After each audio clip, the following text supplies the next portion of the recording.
नमस्कार दोस्तों, कैसे हो आप सब। दोस्तों, हम सभी जानते हैं हम अपनी इस वीडियो सीरीज में चर्चा कर रहे हैं परीक्षा धाम पब्लिकेशन की पुस्तक से एमपीपीएससी प्रीलिम्स एग्जाम की यूनिट 7 के बारे में।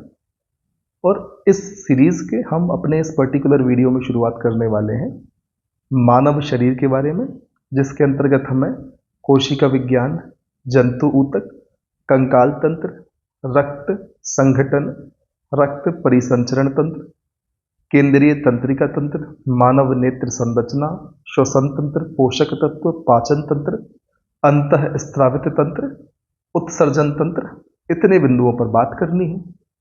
दोस्तों, मैं आपको बता दूं, यह वीडियो मैं कल अपलोड करने वाला था, कल इसको रिकॉर्ड करने वाला था और कल ही इसको अपलोड करता, लेकिन मेरी नज़र आपके द्वारा किए गए कमेंट्स पर गई। बहुत बढ़िया बढ़िया प्यारे प्यारे कमेंट्स आपने किए, जिसके कारण मेरा तुरंत अभी वीडियो बनाने का मैंने सोचा कि अब एक काम करते हैं, अब एक वीडियो और रिकॉर्ड कर ही देते हैं, जबकि अभी रात के 12:30 बजे के आसपास बज चुके हैं। और मैं आपको बता दूं कि जब वीडियो रिकॉर्ड किया जाता है, वीडियो को कंप्लीट रिकॉर्ड करने के बाद और अपलोड करने के बीच में दोस्तों 1 से 1.5 घंटे का समय लगता है। तो अब आप सोच सकते हैं कि अभी बजे हैं 12:30, यदि वीडियो आधे घंटे का होता है, 1 बजे तक रिकॉर्ड होगा, 1 घंटे का होता है तो 1:30 बजे तक रिकॉर्ड होगा, और रिकॉर्ड होने के बाद 1 से 1.5 घंटे का समय और लगेगा इसको अपलोड करने में। फिर भी मैं वीडियो तुरंत रिकॉर्ड करने तैयार क्यों हुआ? आपके कमेंट्स को देखकर मनोबल कहाँ से मिला?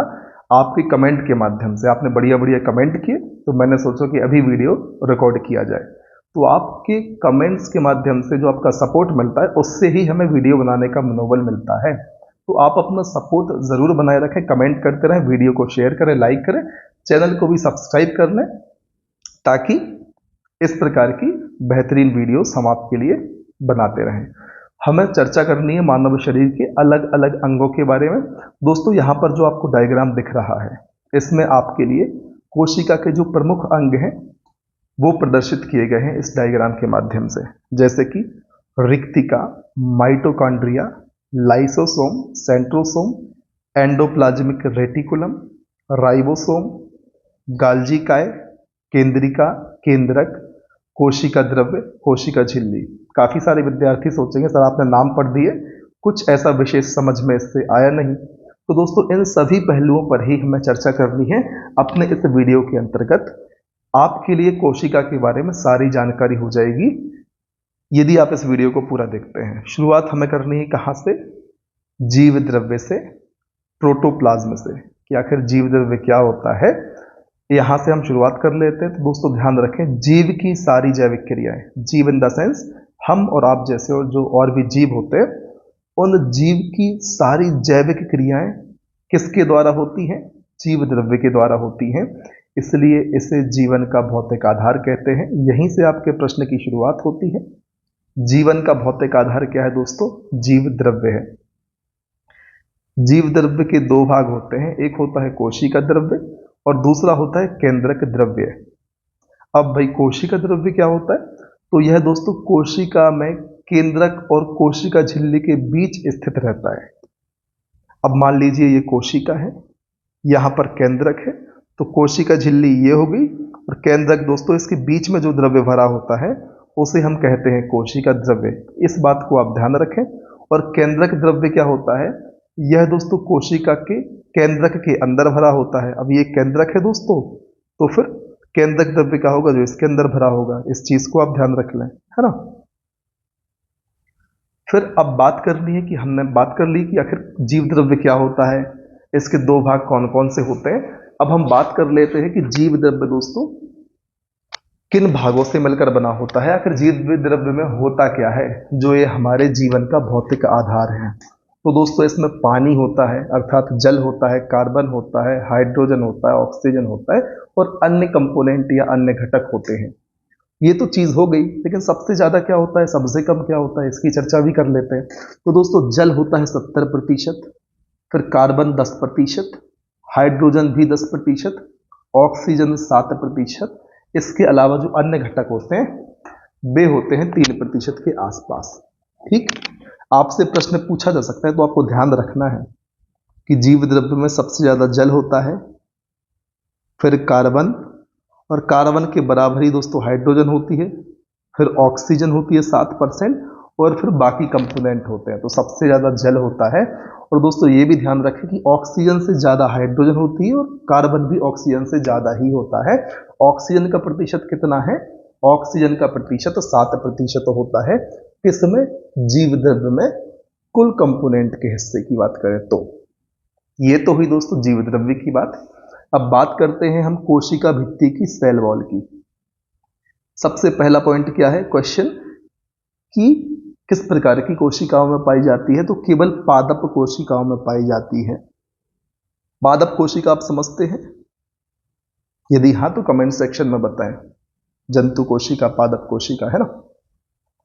ध्यान रखें दोस्तों, जो कोशिका भित्ति है वह सेल्यूलोज की बनी होती है और यह कोशिका को बाहरी आघात से सुरक्षा प्रदान करती है। कॉमन सेंस वाली बात है दोस्तों। हमने टॉपिक की शुरुआत तो कर दी, लेकिन कोशिका विज्ञान के बारे में हमने अध्ययन नहीं किया था। तो एक काम करते हैं, कोशिका विज्ञान के बारे में भी चर्चा कर लेते हैं। हम सभी जानते हैं वैसे भी कि जो कोशिका है हमारे शरीर की सबसे छोटी संरचनात्मक एवं क्रियात्मक इकाई होती है।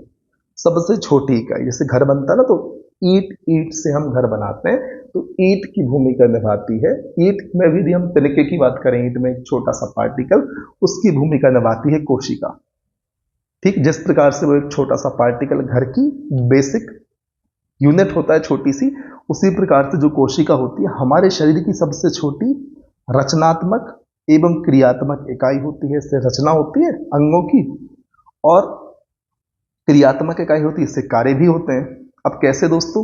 कोशिकाओं को मिलाकर क्या बनता है? ऊतक बनता है और ऊतकों को मिलाकर अंग बनता है। अंग से दोस्तों अंग तंत्र बनता है और फिर इससे मानव शरीर बन जाता है। तो फिर दोस्तों सबसे छोटी इकाई क्या हो गई? कोशिका हो गई। तो इनडायरेक्टली कोशिका से ही अंग बन रहे हैं, इसी से ही अंग तंत्र बन रहे हैं और इसी से ही मानव शरीर बन रहे हैं। बस संख्या, जैसे कोशिका से ऊतक, अब बहुत सारे ऊतक से अंग बनेगा, तो ऊतक भी तो एट द एंड कोशिका से ही बना था ना। तो बस इस चीज को आपको समझ लेना है। तो होता क्या है दोस्तों? कोशिका शरीर की सबसे छोटी रचनात्मक या क्रियात्मक इकाई है। रचनात्मक के स्थान पर आपको कई बार संरचनात्मक लिखा मिल जाएगा, आपको कंफ्यूज नहीं होना है, वही चीज समझनी है। ठीक है, अब बात करते हैं दोस्तों, रॉबर्ट हुक ने 1665 में कोशिका की खोज की, निर्जीव कोशिका की, जिसे कोशा नाम दिया गया। तो रॉबर्ट हुक का नाम ध्यान रख ले, सन भले आप भूल जाए, वो आपकी इच्छा है।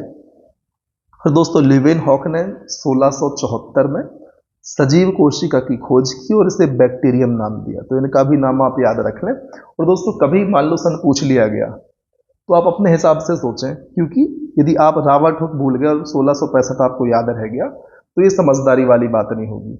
रॉबर्ट हुक की भूलने की कीमत पर आपके लिए 1665 याद नहीं करना। मेरा कहने का मतलब ये होता है कि जो ज्यादा महत्वपूर्ण तथ्य है उसे आप पहले याद रखें। ऐसा ना करें कि ज्यादा महत्वपूर्ण तथ्यों की कीमत पर, अर्थात उन्हें भूल जाएं और जो अननेसेसरी एक्स्ट्रा तथ्य हैं जो सदियों में कभी एक बार पूछे जाए वो याद कर लें। यदि आपको सारे आवश्यक तथ्य याद हैं, प्रथम दर्जे के तथ्य याद हैं, फिर द्वितीय दर्जे के तथ्यों पर जाएं, फिर तृतीय दर्जे के तथ्यों पर जाएं, मतलब इस प्रकार से आपको याद करना है। ऐसा नहीं करना कि जिसकी संभावना सबसे कम है उसको सबसे ज्यादा रट डाला, जिसकी संभावना ज्यादा थी फिर उसका रिवीजन कम हो गया और फिर उनको भूलने लग गए। तो ऐसा नहीं होना चाहिए। ठीक है, तो दोस्तों कोशिका का मापन माइक्रोन में किया जाता है, इतना तो आपको ध्यान रख ही लेना है। ठीक, अब हम चर्चा करते हैं कोशिका झिल्ली की। दोस्तों प्रत्येक कोशिका का एक बाहरी परत से घिरा होता है। क्या? प्रत्येक कोशिका एक बाहरी परत से घिरा होता है जो उसे सुरक्षा प्रदान करता है, इसे हम प्लाज्मा झिल्ली कहते हैं। और यह प्रोटीन एवं लिपिड की बनी होती है। ध्यान रखें कोशिका झिल्ली क्या होती है, जैसे मैंने कोशिका बनाई थी इधर, तो ये जो बाहरी परत होती है ये होती है कोशिका झिल्ली। ठीक, तो हर कोशिका एक बाहरी परत से घिरी होती है और जो उसे सुरक्षा प्रदान करती है उसे हम कहते हैं कोशिका झिल्ली। एंट्री गेट समझ लें आप। और यह प्रोटीन एवं लिपिड की बनी होती है। इन नाम को आप जरूर याद रखें, प्रोटीन एवं लिपिड। इससे बनती है क्या? कोशिका झिल्ली। यह अर्धपारगम्य झिल्ली होती है। अर्धपारगम्य में क्या होता है? कमेंट में आपको ये चीजें बतानी है। अब मैं इसको छोड़ता हूं कि आप भी गूगल सर्च करें कुछ चीजों को और कमेंट सेक्शन के माध्यम से बताएं, ताकि आपकी भी हैबिट हो गूगल सर्च करने की। कई बार आपको चलिए क्लास में नहीं, कहीं और कोई डाउट आता है, आप सड़क पर जा रहे हैं, कोई आपको चीज दिखी दिख गई, आपको डाउट आया, ये कुछ मन में विचार आया, आपके मन में लगा कि यार ये क्या है, इसको जानना चाहिए, तो सर्च करने की हैबिट आपकी बने, ज्ञान प्राप्त करने की हैबिट बने। इसलिए मैं आपसे पूछ रहा हूं कि आप मुझे बताएं अर्धपारगम्य झिल्ली क्या होता है। अब दोस्तों इसका काम क्या होता है, किसका काम, कोशिका झिल्ली का काम। तो इसका मुख्य कार्य होता है कोशिका के अंदर जाने वाले एवं अंदर से बाहर आने वाले पदार्थों का निर्धारण करना। मैंने आपसे कहा था एंट्री गेट, एग्जिट गेट भी आप कह सकते हैं, वही है, ठीक है। इसकी भूमिका निभाती है कोशिका झिल्ली। उम्मीद है इतनी चीजें क्लियर हो गई होंगी। अब बात करते हैं केंद्रक या न्यूक्लियस की। तो दोस्तों केंद्रक कोशिका का मस्तिष्क कहलाता है। केंद्रक के अंदर उपस्थित द्रव्य को न्यूक्लियोप्लाज्म या केंद्रक द्रव्य कहते हैं। इंग्लिश में ये हो गया और हिंदी में ये हो गया। इंग्लिश में हो गया न्यूक्लियोप्लाज्म और हिंदी में हो गया केंद्रक द्रव्य। केंद्रक द्रव्य में दोस्तों धागे नुमा पदार्थ जाल के रूप में रहता है, जिसे क्रोमैटिन कहते हैं। यह प्रोटीन एवं डीएनए का बना होता है, ध्यान रखना है। केंद्रक होता है, केंद्रक में क्या होता है, केंद्रक द्रव्य होता है। इस द्रव्य में एक धागेनुमा पदार्थ का जाल होता है, जिसे हम कहते हैं क्रोमैटिन। ठीक, क्रोमैटिन काय का बनता है, प्रोटीन एवं डीएनए का बनता है। अब कोशिका विभाजन के समय दोस्तों क्रोमैटिन से कुड़कर अनेक धागे छोटे धागे के रूप में इकट्ठे हो जाते हैं। इन धागों को ही हम गुणसूत्र कहते हैं। अब आपको ये चैन समझ में आई होगी कि केंद्रक में पाया जाता है केंद्रक द्रव्य और केंद्रक द्रव्य में क्रोमैटिन पाए जाते हैं, और यही क्रोमैटिन दोस्तों कोशिका विभाजन के समय सिकुड़कर छोटे छोटे भागों में विभाजित हो जाते हैं, जिन्हें हम गुणसूत्र कहते हैं। ठीक है, और दोस्तों मानव में 23 जोड़ी अर्थात कुल 46 गुणसूत्र पाए जाते हैं। उम्मीद है ये सारी चीजें क्लियर होंगी, और जो आपको क्रोमैटिन कहाँ होता है, ये सब क्या है, जो चीजें थी गुणसूत्र क्या होता है, वो थोड़ा बहुत समझ में आया होगा। यदि ऐसा है तो कमेंट सेक्शन में आप जरूर बता दें, ठीक है। और पिछले वीडियो की सारी चीजें आपको याद होंगी कि बकरी को किसने खाया, बकरी ने क्या खाया, ये सारी चीजें जो हमने पढ़ी थी, उम्मीद है आपको ये चीजें याद होंगी। हमने एक नाम पढ़ा था लिंडेमान, एक सन पढ़ा था 1942, किस परिप्रेक्ष्य में हमने लिंडेमान वैज्ञानिक का नाम पढ़ा था, इसको कमेंट सेक्शन में आप जरूर बताएं, ठीक। फिर बात करते हैं राइबोसोम की। हाँ, एक बात और बताएं कि जल में घुलनशील विटामिन कौन से हैं, दो थे, कौन से हैं। राइबोसोम दोस्तों क्या है, प्रोटीन संश्लेषण में मदद करता है, अर्थात यह प्रोटीन का उत्पादन स्थल है। प्रश्न आएगा भाई प्रोटीन का उत्पादन स्थल, तो बिना सोचे आंसर करना राइबोसोम, क्योंकि आप याद कर चुके होंगे। अब इसमें क्या सोचेंगे, फैक्ट है तो है, यहाँ प्रोटीन का उत्पादन होता है तो होता है, अब इसमें सोच क्या लेंगे, इसलिए इसे हम प्रोटीन की फैक्ट्री कहते हैं, ठीक है भाई। फिर माइटोकॉन्ड्रिया, अल्टमैन का नाम जरूर ध्यान रखेंगे, क्योंकि इन्होंने खोज की थी 1886 में। बेंडा ने इसका नाम माइटोकॉन्ड्रिया रखा, खोज की थी, अल्टमैन ने नामकरण कर दिया बेंडा ने। कोशिका का श्वसन स्थल है, कोशिका का पावर हाउस कहलाता है, ठीक, याद कर लेना भाई, रिवीजन कराने की आवश्यकता नहीं है। पर लाइसोसोम दोस्तों डी डूबे याद रख लें आप। इन्होंने क्या किया था भाई, लाइसोसोम की खोज कर ली थी। इसका काम होता है बैक्टीरिया और मृत कोशिकाओं को नष्ट करना, ध्यान रखें। लाइसोसोम क्या करता है, बैक्टीरिया और मृत कोशिकाओं को नष्ट कर देता है। कई बार मृत कोशिकाओं को नष्ट करने के लिए खुद ही नष्ट हो जाती है, इसलिए इसे आत्महत्या की थैली कहते हैं। कोशिकाओं को नष्ट करते करते कोशिकाओं के ऊपर तलवार चलाते चलाते गलती से खुद को लग जाती है और खुद भी ये नष्ट हो जाती है, इसलिए हम इसे कहते हैं आत्महत्या की थैली, खुद को ही नष्ट कर डालती है।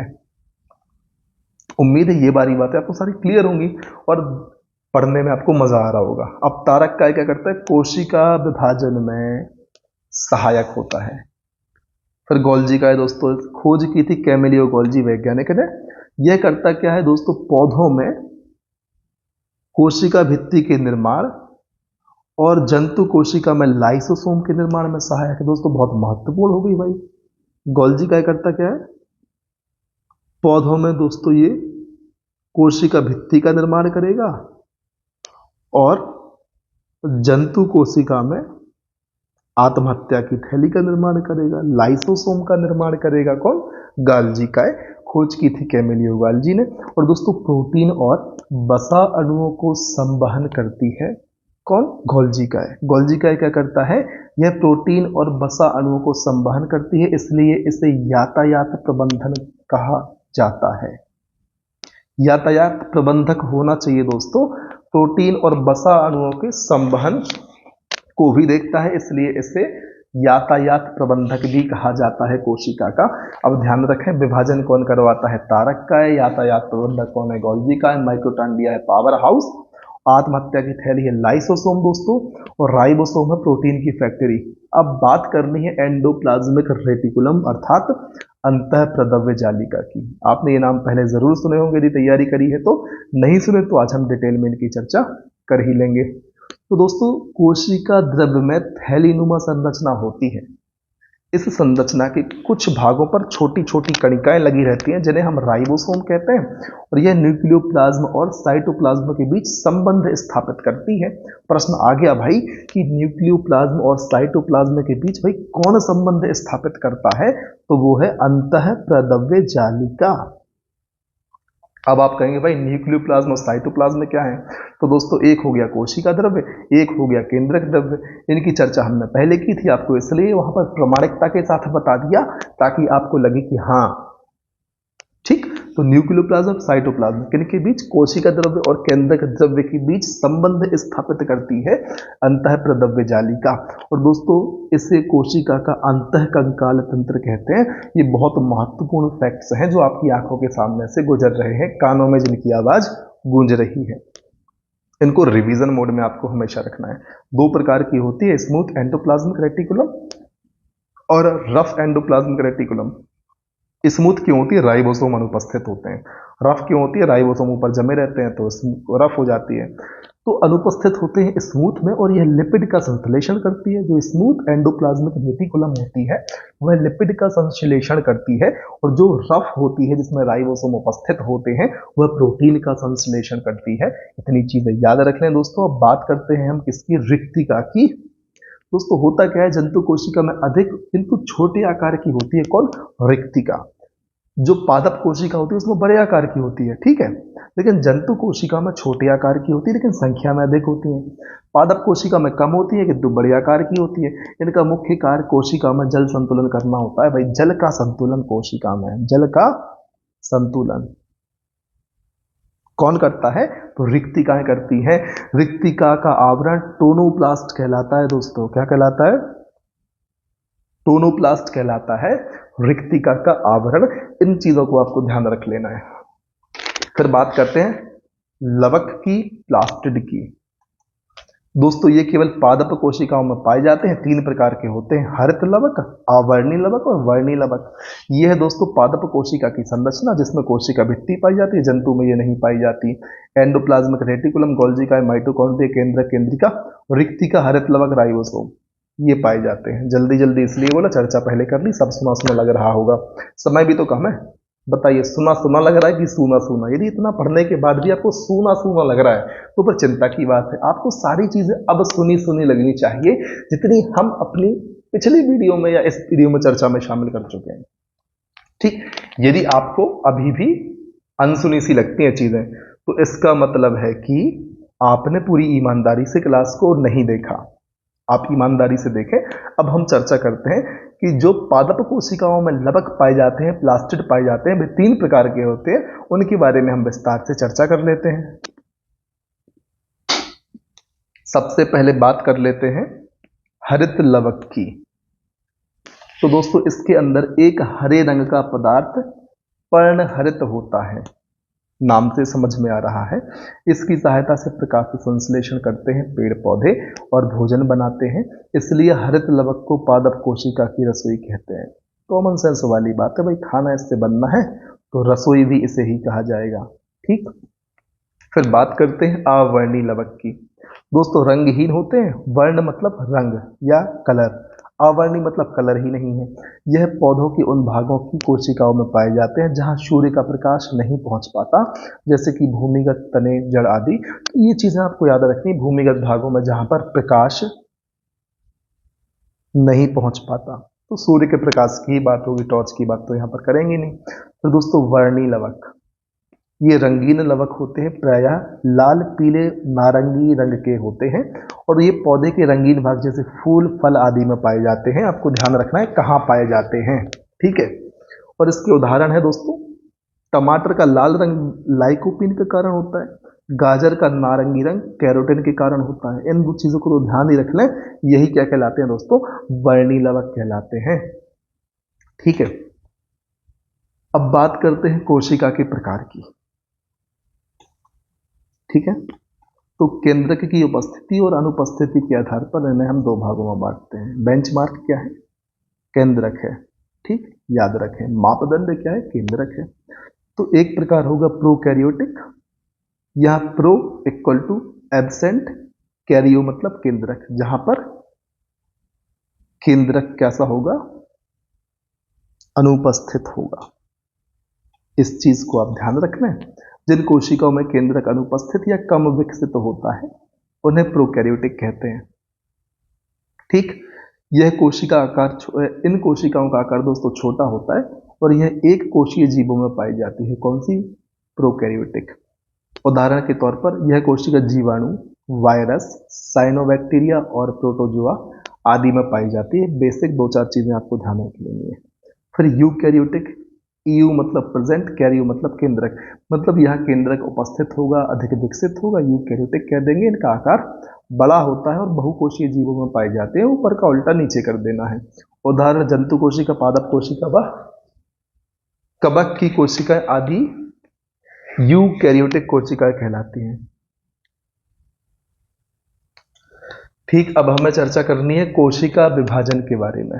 ठीक है, कि यार कोशिका विभाजन क्या है, किस प्रकार से होता है, कितने प्रकार का होता है, इन सभी बिंदुओं पर चर्चा करनी है। एक्सपर्टीज हासिल नहीं करनी दोस्तों, एक बात ध्यान रखना है, सिलेबस में क्या आना है, सामान्य अध्ययन का पेपर है हमारा। ठीक, जनरल चीजें पूछी जानी है, स्पेशल चीजें नहीं पूछी जानी है। हमें स्पेशलाइजेशन और सुपर स्पेशलाइजेशन की ओर नहीं जाना है, हमें सिर्फ नॉर्मल फैक्ट्स को ध्यान रखना है। बेसिक अंडरस्टैंडिंग टॉपिक के प्रति हमारी होनी चाहिए, इस बात को आप ध्यान रखें। ठीक, तो उसी के आधार पर हमें अपनी चर्चा को आगे बढ़ाना है।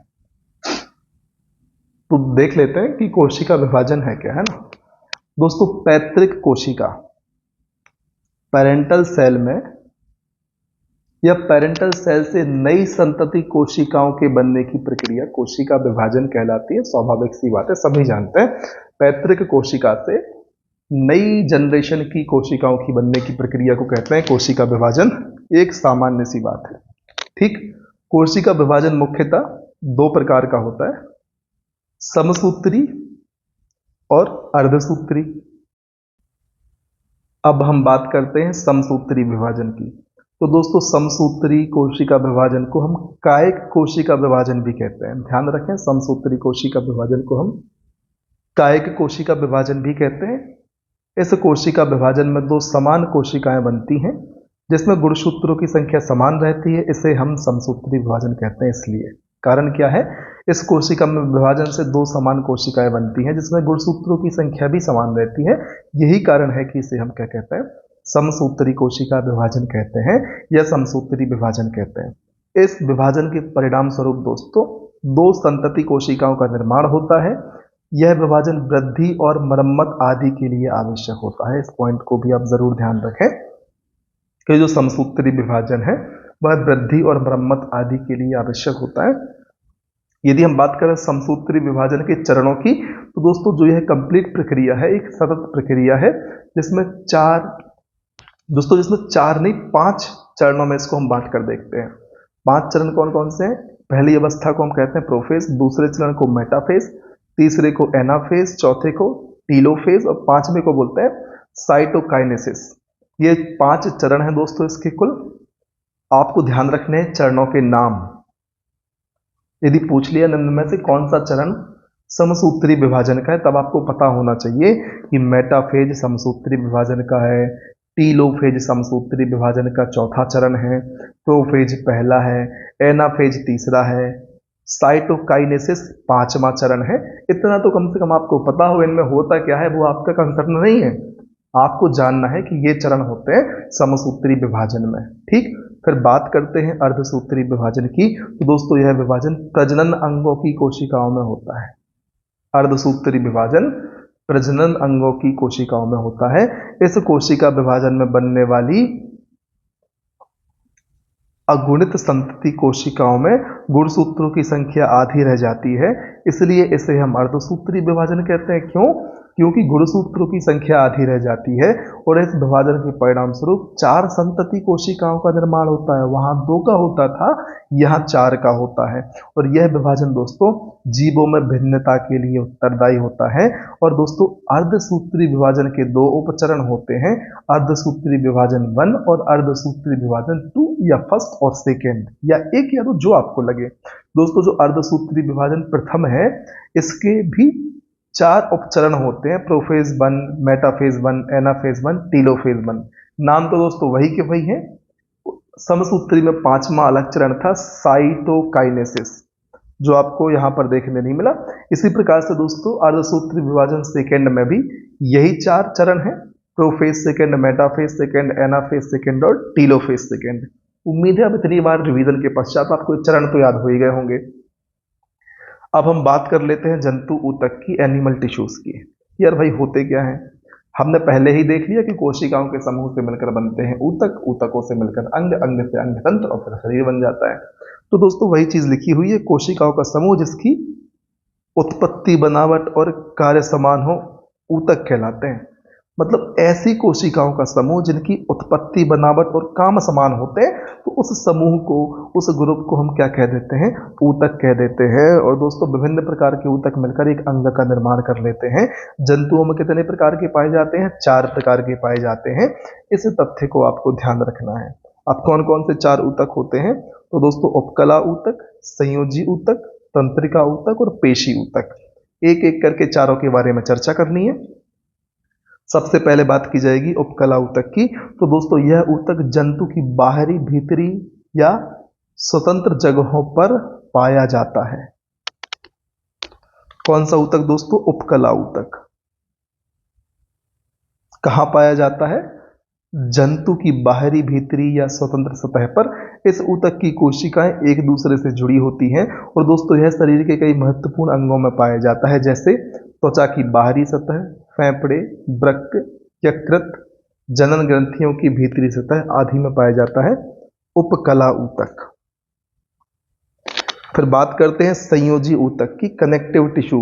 नाम से ही समझ में आ रहा है जोड़ने का काम करता होगा। तो करता क्या है दोस्तों?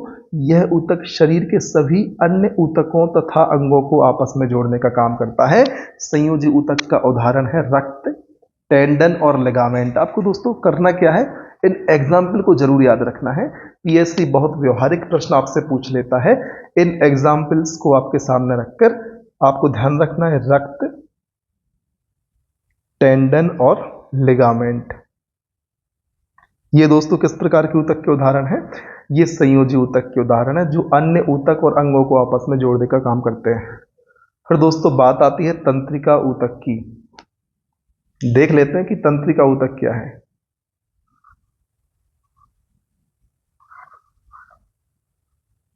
तो दोस्तों मस्तिष्क में पाए जाने वाले ऊतक तंत्रिका ऊतक कहलाते हैं। इन्हें संवेदनशील ऊतक भी कहते हैं। प्रश्न आएगा, संवेदनशील ऊतक के न कहते हैं तो तंत्रिका ऊतक को कहते हैं, ध्यान रख लेना। फिर बात करते हैं पेशीय ऊतक या मस्कुलर टिश्यूज की।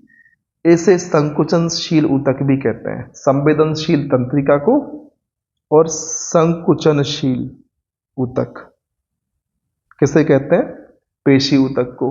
शरीर की सभी पेशियां इस ऊतक से मिलकर बनी होती हैं और 3 भागों में से बांटा गया है। कैसे? ऐच्छिक या रेखीय ऊतक, अनैच्छिक या अरेखीय ऊतक और हृदयक ऊतक। इसमें होता क्या दोस्तों? संकुचनशील मतलब लचीला होता है, फ्लेक्सिबल होता है, इसलिए सभी पेशियां इससे बनी होती हैं। अब ऐच्छिक या रेखीय ऊतक क्या कहलाता है? यह ऊतक शरीर के उन भागों में पाए जाते हैं जो इच्छा अनुसार काम करते हैं, जैसे आंखों की पलकें, जीभ आदि। हम अपनी इच्छा से इनको मोड़ ओढ़ सकते हैं। अनैच्छिक या अरेखीय ऊतक क्या होते हैं? ये शरीर के उन भागों में पाए जाते हैं जो अनैच्छिक रूप से कार्य करते हैं, जैसे आहार नाल में क्रमांकुचन होता है, मतलब फैलती सिकुड़ती है। रक्त वाहिनियां दोस्तों, इनको हमारा नियंत्रण नहीं है, ये अपने हिसाब से फैलती सिकुड़ती है, जो भी होता है मुड़ती रहती हैं। तो ये अनैच्छिक या अरेखीय ऊतक इनमें पाए जाते हैं। इसी प्रकार से हृदय ऊतक दोस्तों, यह ऊतक केवल हृदय की दीवारों पर पाए जाते हैं। हृदय की गति इन्हीं ऊतकों के कारण होती है, जो बिना रुके पूरे जीवन भर कार्य करती है। इतनी चीजें आपको ध्यान रखनी है। ठीक, अब हम पहुंच चुके हैं कंकाल तंत्र पर। यहां आपको बहुत सारी हड्डियां ध्यान रखनी होंगी, दूसरे की नहीं, खुद की हड्डियां ध्यान रखनी होंगी। चलिए शुरुआत कर लेते हैं कंकाल तंत्र की, स्केलेटन सिस्टम की। ठीक, तो दोस्तों मानव का शरीर हड्डियों का बना होता है, हम सभी जानते हैं, और सबसे ज्यादा वजन भी हड्डियों का ही होता है। ठीक, तो सभी हड्डियां एक दूसरे से जुड़ी रहती हैं, बेसिक सी बात है। जुड़ी नहीं होती तो हाथ पर अलग अलग हो गए होते अभी तक तो, है ना। हड्डियों के ऊपर मांसपेशियां होती हैं जिनकी सहायता से हड्डियों के जोड़ों को हिलाया डुलाया जाता है। ठीक, ध्यान रखना, हड्डी होती है, हड्डी के ऊपर क्या मांसपेशियां होती हैं। ठीक, इस प्रकार से। और हड्डियां एवं मांसपेशियां शरीर के आंतरिक अंगों की सुरक्षा भी करती हैं। मानव शरीर में कुल 206 हड्डियां पाई जाती है। नवजात शिशु में हड्डियों की संख्या लगभग 300 होती है। अब आप कहेंगे सर बच्चे में 300 होती है, बड़े होते होते 206 कैसे? अब छोटे में ज्यादा होती है, बड़े होते होते वो ज्वाइंट हो जाती हैं, चिपक जाती हैं। इस प्रकार से आप इसको समझ सकते हैं। नवजात में 300 के आसपास, और जो वयस्क के बड़े मनुष्य होते हैं, जो नॉर्मल नवजात नहीं है, जो नॉर्मल है, उनमें 206 पाई जाती हैं। वयस्क कहना गलत होगा, इस बात को समझें। हड्डियों का अध्ययन कहलाता है ऑस्टियोलॉजी, इस तथ्य को ध्यान रखें। और दोस्तों मानव शरीर का ढांचा बनाने वाले अंग को हम कंकाल तंत्र, स्केलेटन सिस्टम कहते हैं। कंकाल के कार्यों की बात करें तो दोस्तों निश्चित आकार आकृति देता है, प्राणियों को प्रचलन लोकोमोशन में सुगमता प्रदान करता है, चलने फिरने में। कंकाल की मज्जा गुहा बसा एकत्रित करने का काम करती है। प्रश्न पूछा जा सकता है कि कंकाल में क्या बसा एकत्रित करने का काम करता है, तो याद रखना है मज्जा गुहा। ठीक, फिर एक बात और, जीवित अंतःकंकाल लाल रुधिर कणिकाओं का निर्माण करता है। दोस्तों ये भी ध्यान रखना है कि भाई आरबीसी का निर्माण कौन? जीवित अंतःकंकाल करता है। कंकाल में कैल्शियम और फास्फेट संचित रहता है, जो आवश्यकता पड़ने पर समय समय पर शरीर को उपलब्ध होता है।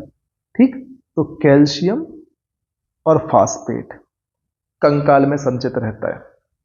यदि बात करें कंकाल तंत्र के प्रकारों की, तो दोस्तों यहां पर तीन, यहां पर हम देख सकते हैं बाह्य कंकाल तंत्र और आंतरिक अंतः कंकाल तंत्र या आंतरिक कंकाल तंत्र, दो प्रकार में बांट के देख सकते हैं। बाह्य कंकाल तंत्र, इसमें दोस्तों शरीर की बाहरी सतह पर पाए जाने वाले कंकाल को हम बाह्य कंकाल तंत्र कहते हैं। कॉमन सेंस वाली बात है। उत्पत्ति की बात करें यदि हम बाह्य कंकाल तंत्र की, तो भ्रूणीय एक्टोडर्म या मीसोडर्म से होती है। दोस्तों किसकी उत्पत्ति? बाह्य कंकाल तंत्र की भ्रूणीय एक्टोडर्म या भ्रूणीय मीसोडर्म से होती है। इसमें नाखून, बाल, सींग, खुर और कछुए का ऊपरी कवच आता है बाह्य में।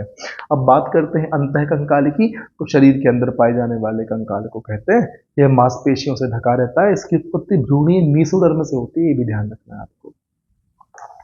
कशेरुकियों में अंतः कंकाल ही शरीर का मुख्य ढांचा बनाता है। फिर बात करते हैं मनुष्य में हड्डियों की। जो 206 हड्डियां पाई जाती हैं उनका हम विभाजन कर लेते हैं। तो 206 में दोस्तों दो भागों में बांटते हैं, अक्षीय और पांगीय। तो अक्षीय हड्डियां हैं 80 और पांगीय हैं कितनी?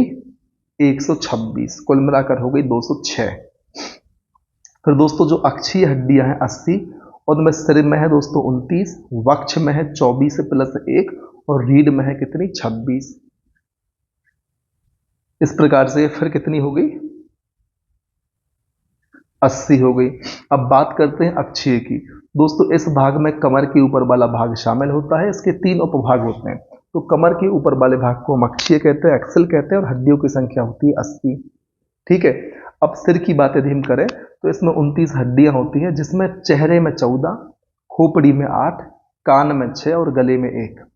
चेहरे में कितनी होती है? 14, खोपड़ी में कितनी होती है? 8, कान में 6 और गले में 1 होती है। गले की कंटिका इसे आप कह सकते हैं। वक्ष की बात करें तो कुल 25 हड्डियां होती हैं।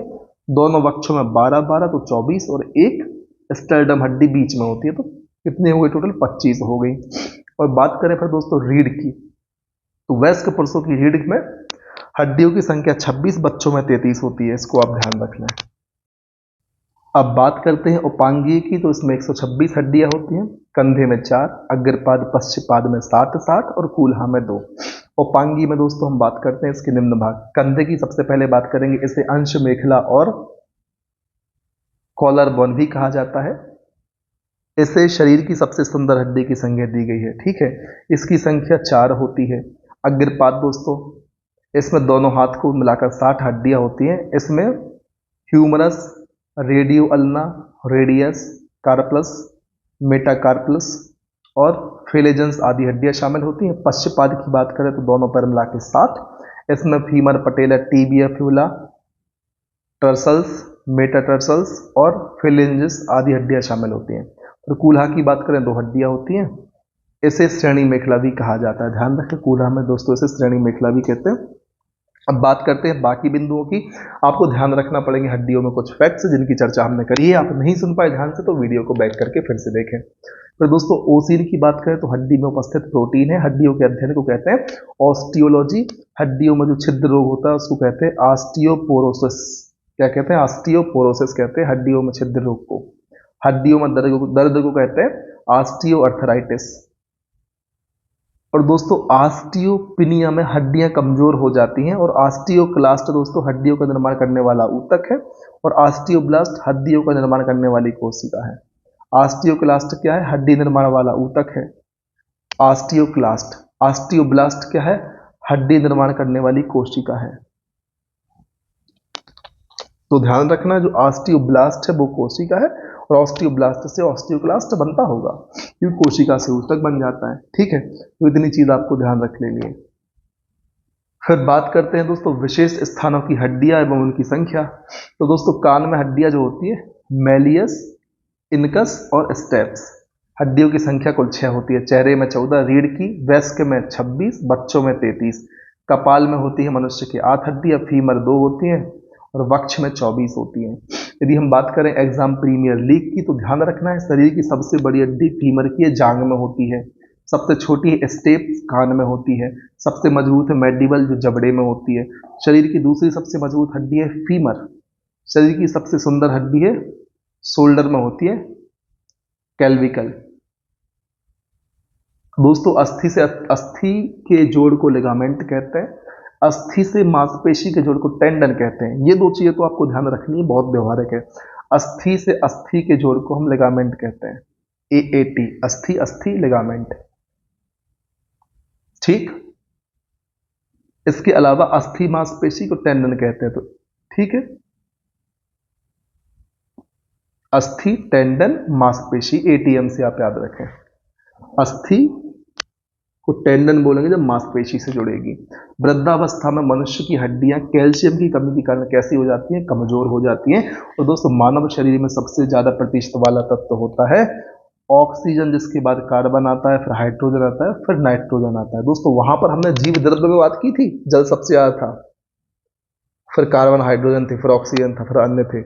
यहाँ हम शरीर की बात कर रहे हैं तो शरीर में सबसे ज्यादा ऑक्सीजन है 65%, फिर कार्बन, फिर हाइड्रोजन है और फिर नाइट्रोजन है। कंफ्यूज नहीं होना है, OCHN याद कर लें। किस परिप्रेक्ष्य में? मानव शरीर के परिप्रेक्ष्य में। और जीव द्रव्य के परिप्रेक्ष्य में हमने अलग चर्चा की थी, उसको भी आपको भूलना नहीं है, नहीं तो समस्या हो सकती है। फिर बात करते हैं आर्थोप्लास्टी क्या होता है। कूल्हों के जोड़ के प्रतिस्थापन से संबंधित है आर्थोप्लास्टी। इस तथ्य को भी आप ध्यान रखें। ठीक है, तो इस वीडियो में हम अपनी चर्चा को यहीं दे देते हैं विराम। अगले वीडियो में हम रक्त संघटन और रक्त परिसंचरण तंत्र के बारे में चर्चा को शुरू करेंगे। तब तक के लिए बने रहें, मेहनत करें, आगे बढ़ते रहें। तब तक ना रुकें जब तक आपको आपका लक्ष्य प्राप्त नहीं होता। जय हिंद, वंदे मातरम।